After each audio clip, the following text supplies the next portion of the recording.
Hola, ¿qué tal? Mi nombre es Iván Carrillo y les doy la más cordial bienvenida a Reporte Climático, el espacio semanal de periodismo de soluciones para un mundo en constante cambio. Como ya es costumbre, hoy hablaremos de los retos y oportunidades que tiene la humanidad frente a la alteración del clima, un fenómeno de escala global, pero con impactos locales. Estoy seguro que para todos ustedes es un tema conocido. Quizá hayan oído hablar del derretimiento de los polos o del retroceso de los glaciares, pero tal vez les es menos familiar el hecho de que, por ejemplo, muchas personas están migrando de ambientes tropicales rumbo a otras latitudes como consecuencia del cambio climático. Y es que, de acuerdo con varios análisis, el grueso de la investigación sobre la crisis del clima está concentrada en los países desarrollados, mientras que el llamado sur global ha quedado un tanto en el olvido, pese a ser la región del mundo que sufre los mayores impactos. Es el caso de Centroamérica, y para entender qué está sucediendo en esta parte del planeta, hoy hemos invitado a Wilson Galo. Él se desempeña como asesor nacional del Centro de Desarrollo Humano y Cambio Climático, una iniciativa articulada con el Foro Honduras Vulnerable y la Red de Acción Climática Latinoamericana. Acompáñenme a conversar con él luego de echar un vistazo a las noticias más actuales sobre el clima en el mundo.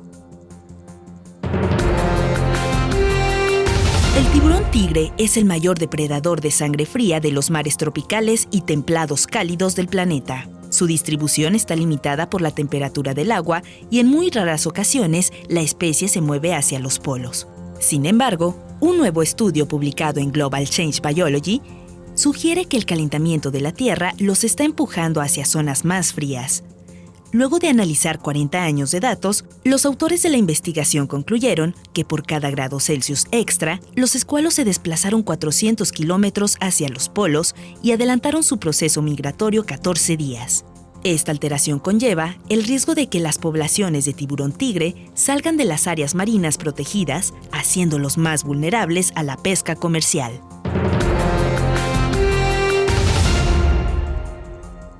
Históricamente, Estados Unidos es el país que más ha contribuido a la crisis del clima. Por ello, acciones como la reciente sentencia de la Suprema Corte sobre limitar el poder de la Agencia de Protección Ambiental, EPA, por sus siglas en inglés, representan un fuerte golpe para el resto del mundo. De acuerdo con el diario El País, el máximo tribunal quitó a la EPA la autoridad de imponer restricciones a la producción de gases que calientan al planeta. Esa es ahora una atribución del Congreso, donde los aliados de las grandes compañías petroleras abundan. El presidente Biden dijo que se trata de una decisión devastadora que amenaza con dañar la capacidad de Estados Unidos en la lucha contra el cambio climático. El viento es aire en movimiento y se origina por las diferencias de presión en la atmósfera. Desde la antigüedad, el ser humano lo ha utilizado como fuente de energía para la navegación, el molino de granos o la extracción de agua subterránea. Como señala César Azorín Molina, científico del Centro de Investigaciones sobre Desertificación en Valencia, España, hoy en día el viento supone un recurso y al mismo tiempo un riesgo climático. Es la segunda fuente más importante en la generación de electricidad y la principal fuente de energía limpia. Incide en la evaporación y la disponibilidad de agua.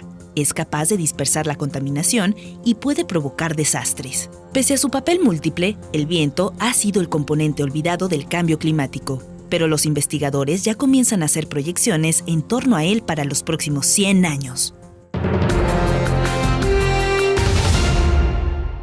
Hace 20 millones de años, el mapa de América era muy diferente a lo que vemos hoy en día en los libros de texto. El continente no existía como tal, sino que Sudamérica y Norteamérica eran dos grandes masas de tierra separadas por mar, y en medio había un conjunto de islas que con el tiempo conformaron a Centroamérica. El origen de esta pequeña región significó un cambio enorme para el planeta. En primer lugar, permitió una migración de plantas y animales nunca antes vista, a la que los científicos llamaron el Gran Intercambio Biótico Americano. En segundo lugar, al emerger América Central, se interrumpió completamente la circulación de corrientes oceánicas entre el Pacífico y el Atlántico, lo cual moldeó el clima global. Investigaciones del Smithsonian Tropical Research Institute indican, por ejemplo, que el Atlántico Norte empezó a estar más caliente, mientras que el Caribe se tornó más cálido y salino. Además, surgió la corriente del Golfo que aportó humedad e influyó en la formación de las capas de nieve del Ártico. Por todas esas razones, entender el nacimiento y evolución de América Central es clave para comprender nuestro presente y los cambios climáticos del futuro. En la actualidad, Centroamérica mide 1.835 kilómetros de largo, no supera los 50 kilómetros en su parte más ancha y ningún punto de su territorio está a más de 200 kilómetros de la costa. Los humedales son comunes en las tierras bajas, tanto en la vertiente oriental como del lado oeste. No obstante, 4/5 partes de la superficie centroamericana consiste en un relieve montañoso y de colinas. Varias de esas elevaciones son parte del arco volcánico centroamericano, que se extiende por la costa del Océano Pacífico desde Guatemala al norte, pasando por El Salvador, Honduras, Nicaragua, hasta la región fronteriza de Costa Rica y Panamá al sur. Algunos de los volcanes hacen erupción violentamente de vez en cuando, y el material que arrojan fertiliza los suelos. Eso explica que muchas de las zonas altas hayan sido convertidas en áreas agrícolas altamente productivas y densamente pobladas. Dichas tierras se ven amenazadas por el método de tala y quema que los agricultores continúan practicando pese al agotamiento del suelo. Se trata de una forma extensiva de cultivo cada vez más insostenible. En Centroamérica habitan más de 43 millones de personas, cuya economía es muy dependiente del sector agropecuario y ha sido golpeada por los conflictos armados, la desigualdad y, por supuesto, el cambio climático. Antaño los patrones tropicales en la región eran muy claros. De enero a marzo tenían lugar la temporada de secas, mientras que las lluvias se concentraban especialmente en el Caribe entre mayo y noviembre. Pero todo esto se ha alterado y las consecuencias son demasiado preocupantes.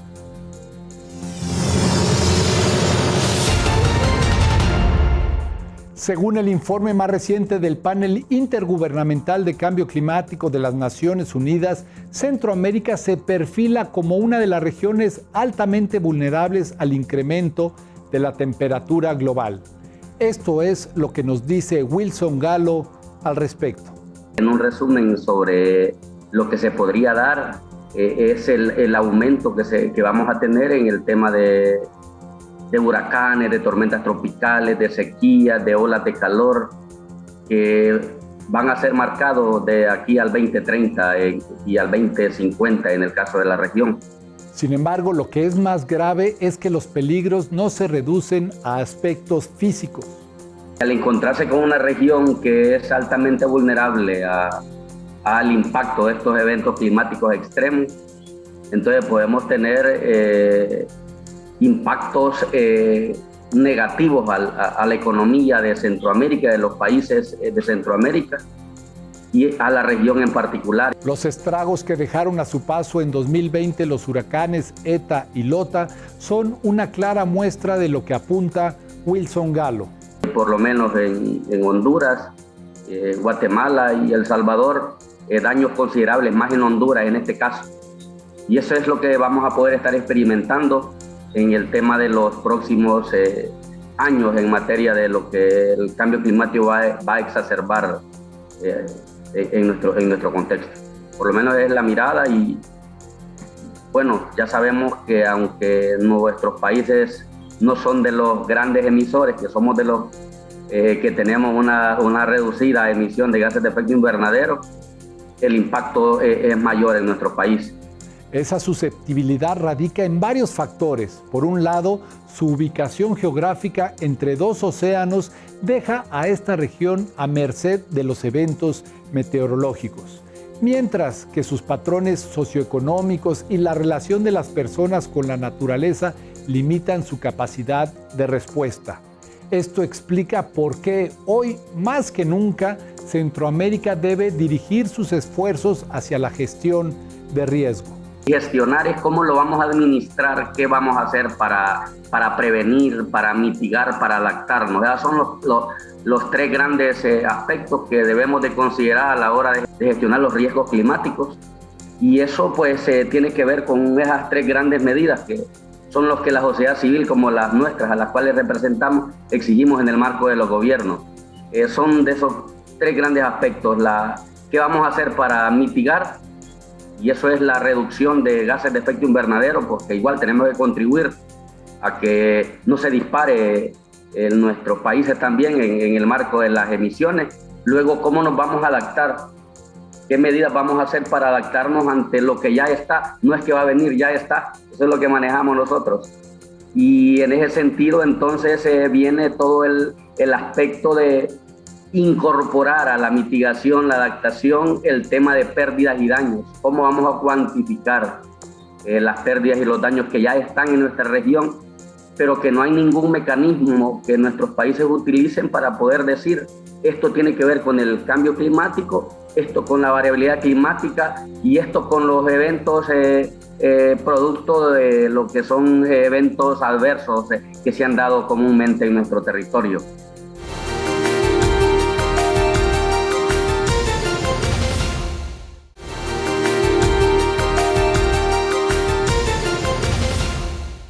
La justicia climática considera que la crisis actual no solo es un problema medioambiental y económico, sino también un tema político y ético. Defiende un desarrollo que respete los derechos humanos y propone un enfoque que sitúe a las personas en el centro.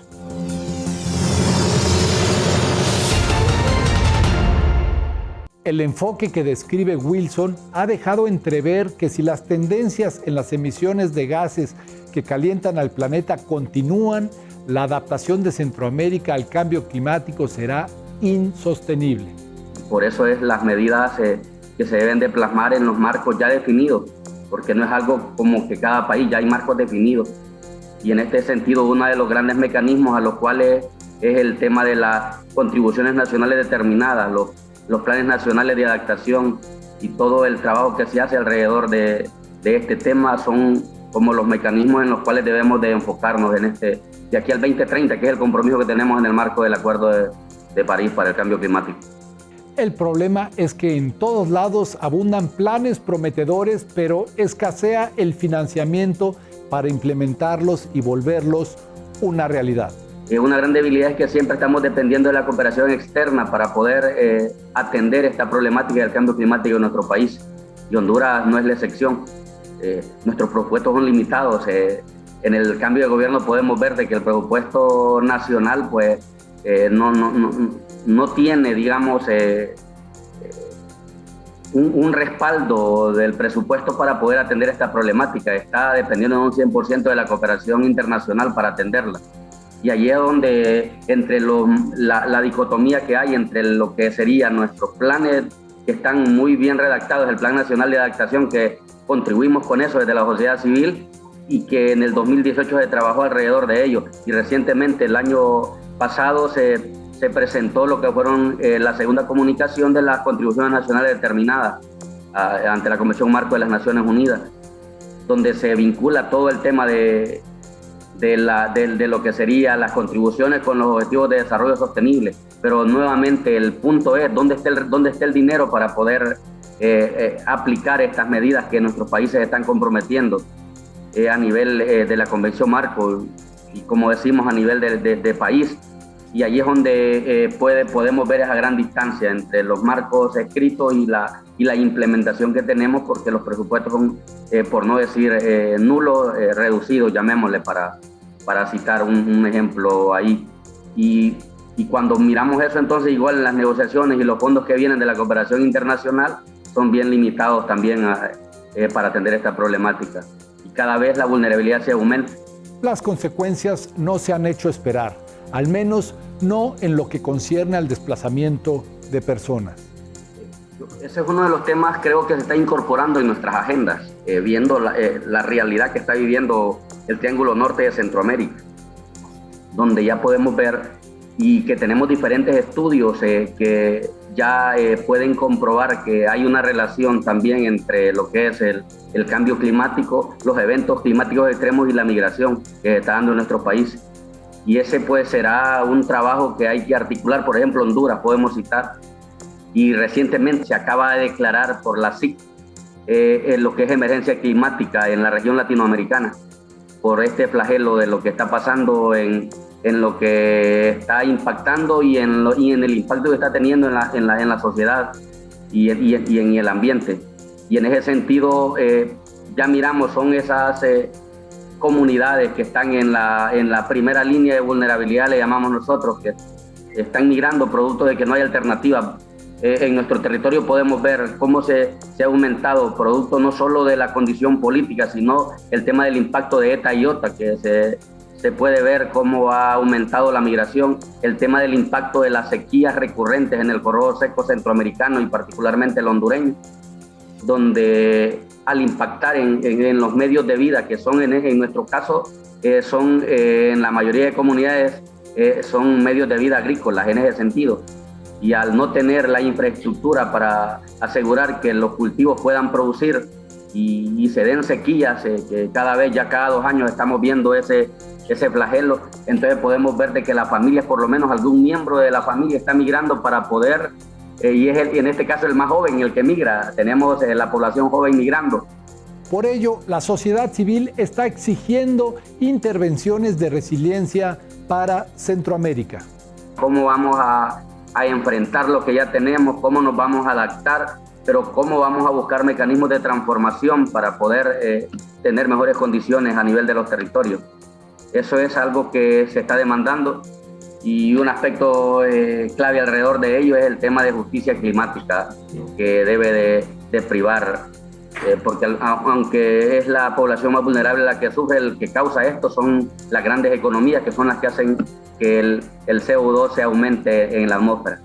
Más allá de ser un concepto, la justicia climática es un camino para resarcir a los más afectados por la crisis y que, sin embargo, son los que menos han contribuido a ella. El gran trabajo que hay que hacer con políticas nacionales, yo creo que ahí está el punto, cómo desde el gobierno, que debe de tener un proceso equitativo alrededor de que hay economías, hay empresas que realmente son las que están haciendo uso de todos los recursos que hay en el territorio, pero realmente no están devolviendo nada a las comunidades, más bien están contaminando, están destruyendo los recursos naturales, pero no hay ninguna política que pueda tener un control alrededor de ellos y que le dé participación a la comunidad alrededor de los recursos que son de las comunidades. Así ocurre, por ejemplo, con el tema del agua, que constituye el talón de Aquiles de toda Latinoamérica en la lucha contra el cambio climático. Recientemente, el 22 de marzo, el Día Mundial del Agua, se está haciendo todo un trabajo alrededor de la región, porque ya están los escenarios que vamos a tener graves problemas de agua en el territorio también. Ya no solo es el tema del impacto por producto de huracanes, de tormentas tropicales, de sequía, sino que el recurso disponible ya a nivel superficial y a nivel subterráneo se está agotando en nuestros territorios. En este sentido, durante las últimas 3 décadas, los científicos han observado aumentos de la temperatura de entre 0.2 y 0.3 grados Celsius en Centroamérica, lo cual supone menos lluvias y más evaporación, 2 tendencias que probablemente se mantendrán aún en los escenarios de cambio climático más optimistas. Entonces, las demandas en el tema de justicia climática es, bueno, el Estado debe de legislar, debe tener políticas públicas que vayan en favor de estas poblaciones. ¿Quién va, si no hay políticas, entonces quién va a hacer ese trabajo si no es nuestro gobierno? Demandar ese tema alrededor de esta problemática que estamos viviendo la mayoría de comunidades en los territorios es parte de la justicia climática que se demanda, con acciones prácticas que vayan en favor de los más vulnerables. Y esta responsabilidad implica también abrirle las puertas a la sociedad civil.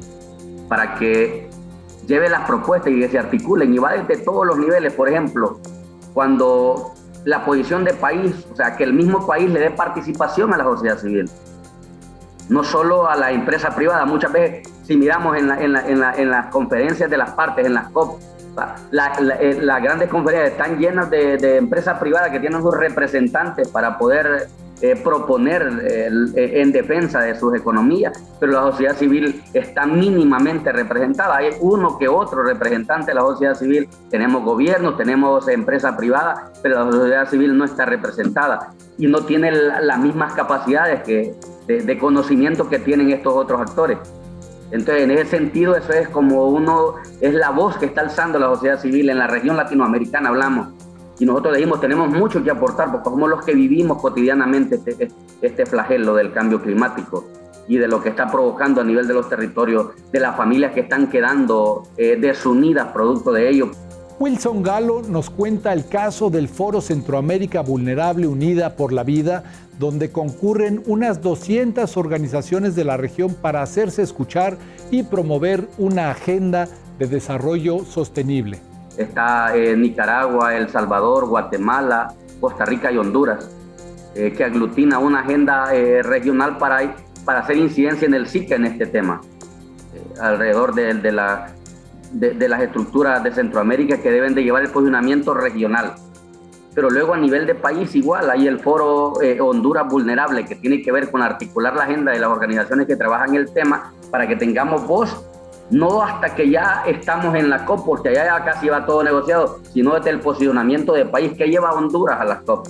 Cómo se articula Honduras con el posicionamiento de Centroamérica, cómo nos articulamos a través de otras redes como CANLA, que es la Red de Acción Climática Latinoamericana, alrededor de la agenda que promueve Latinoamérica como una región que vive los mismos problemas en el marco de lo que es el cambio climático.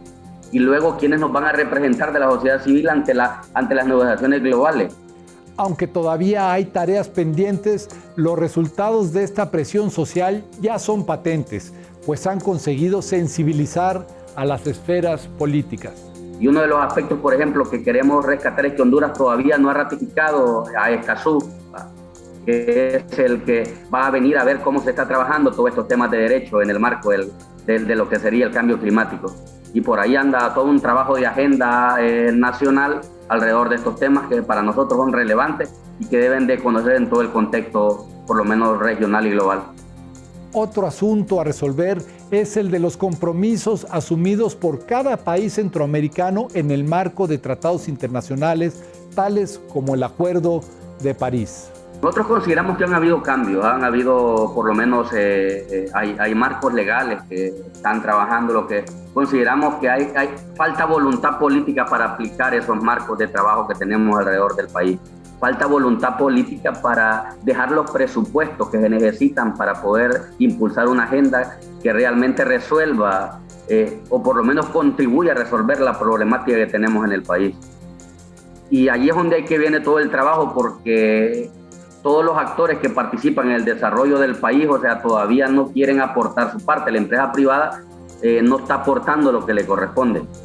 Esos son dos aspectos. Y luego la participación de la sociedad civil, porque no hay participación, digamos, y hay que luchar para darle participación cuando lo que la sociedad civil quiere es contribuir con la problemática que está viviendo cotidianamente. Y qué mejor que las poblaciones que están viviendo esa problemática para contribuir. Muchas gracias por habernos acompañado en este reporte climático. Mi nombre es Iván Carrillo y los espero la próxima semana con más periodismo de soluciones para un mundo en constante cambio.